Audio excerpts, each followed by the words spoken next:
یہاں سے حضرت لقمان رضی اللہ تعالیٰ عنہ کی وہ نصیحت ذکر کی جا رہی ہے جو انہوں نے اپنے بیٹے کو باطنی اعمال کے حوالے سے فرمائی۔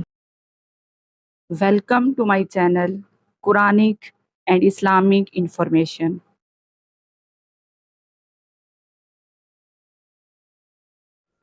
السلام علیکم ورحمۃ اللہ وبرکاتہ۔ کیسے ہیں آپ سب؟ امید ہے کہ اللہ کی رحمت سے سب ٹھیک ٹھاک ہوں گے۔ تو جو چینل پر آج پہلی دفعہ آئے ہیں تو چینل کو سبسکرائب کر لیں اور بیل آئیکن پریس کر دیں تاکہ نئی آنے والی ویڈیوز کا نوٹیفیکیشن آپ کو مل سکے۔ جزاک اللہ۔ آج کی ویڈیو ہے عاجزی اور انکساری کے حوالے سے، قرآن و حدیث کی روشنی میں اور حضرت لقمان کی اپنے بیٹے کو نصیحت کے حوالے سے۔ بسم اللہ الرحمن الرحیم۔ وَلَا تُصَغِّرْ خَدَّكَ لِلنَّاسِ، اور لوگوں سے بات کرتے وقت اپنا رخسار ٹیڑھا نہ کر۔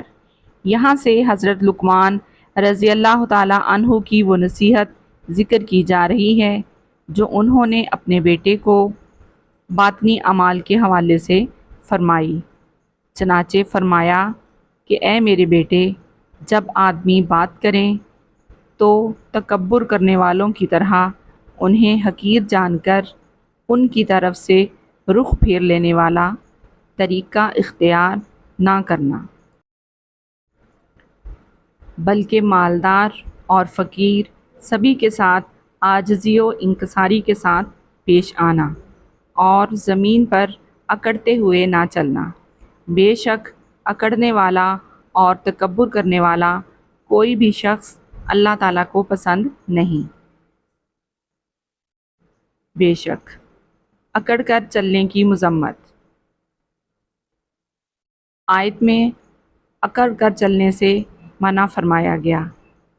اس مناسبت سے یہاں اکڑ کر چلنے کی مذمت پر مشتمل دو احادیث ملاحظہ ہوں۔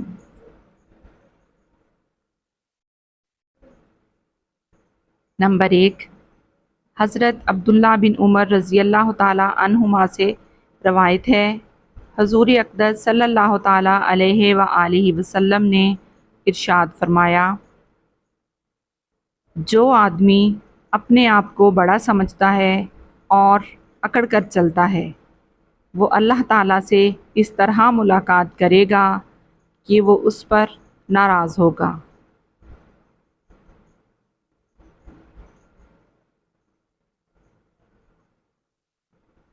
یہ نیچے حوالہ جات ہیں کہ مسند امام احمد، مسند عبداللہ بن عمر بن الخطاب رضی اللہ عنہما۔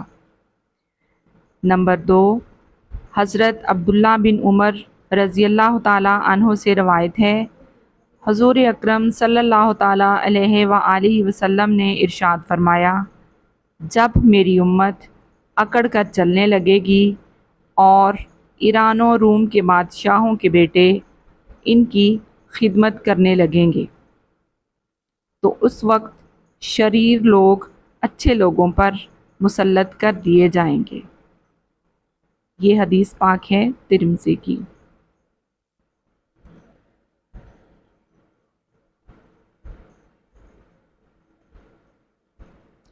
واقصد فی مشیک، اور اپنے چلنے میں درمیانی چال سے چل۔ حضرت لقمان رضی اللہ عنہ نے نصیحت کرتے ہوئے مزید فرمایا، اے میرے بیٹے، جب تم چلنے لگو تو نہ بہت تیز چلو اور نہ بہت سست، کیونکہ یہ دونوں باتیں مذموم ہیں۔ ایک میں تکبر کی جھلک ہے اور دوسرے میں چھچورا پن ہے، بلکہ تم درمیانی چال سے چلو، نیز شور کرنے اور چیخنے چلانے سے احتراز کرو۔ بے شک سب سے بری آواز گدھے کی آواز ہے۔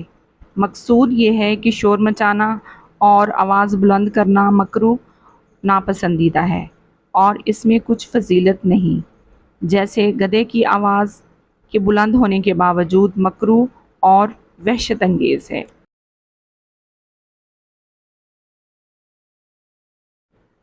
ایسی بہترین قرآنی اینڈ اسلامک انفارمیشن کے لیے چینل کو سبسکرائب کر لیں جزاک اللہ۔ اللہ تعالی ہمیں قرآن و حدیث پر عمل کرنے کی توفیق عطا فرمائے اور ہم سب کے لیے آسانیاں پیدا فرمائے، آمین ثم آمین۔ نیکسٹ ویڈیو تک کے لیے اجازت دیں، اللہ حافظ۔